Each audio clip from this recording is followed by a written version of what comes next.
Hi guys, welcome to English with Mrs. A. Today's topic is idioms. Idioms are phrases which people use in everyday language which do not make sense literally, but we understand what they mean. An idiom is an expression that has a figurative meaning apart from the literal meaning of its individual words. For example, it's raining cats and dogs. Its literal meaning suggests that cats and dogs are falling from the sky. We interpret it to mean that it's raining hard. Other examples include to break the ice. This is to be the first one to say or do something with the expectation that others will then follow. Another idiom that means something similar is to get the ball rolling. To get along in the tooth means to get old. This expression was originally used when referring to horses, since gums recede with age. So the longer the teeth a horse has, the older it is said to be.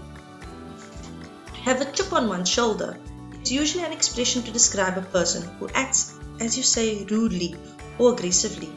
The person seems always ready for a fight. Food for thought. These idioms are all about food. Can you explain what they really mean? Selling like hotcakes. I'll give you a second to think. Correct. Selling very fast. Going bananas or bananas. Correct. Going crazy, going insane, having a good time, having fun. Feel like a fish out of water or be like a fish out of water means to feel uncomfortable because you are in an unfamiliar situation. If you feel like a fish out of water, you feel awkward or uncomfortable because you are in an unusual or unfamiliar situation. An example, I don't like going to the big parties they have.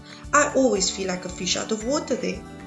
Or, Jason is a country boy raised in a small town in the Northern Cape and was like a fish out of water when he visited bustling Johannesburg. Numbers up. Lots of idioms are about numbers. See if you can fill in the missing numbers in these sayings. And what do they mean?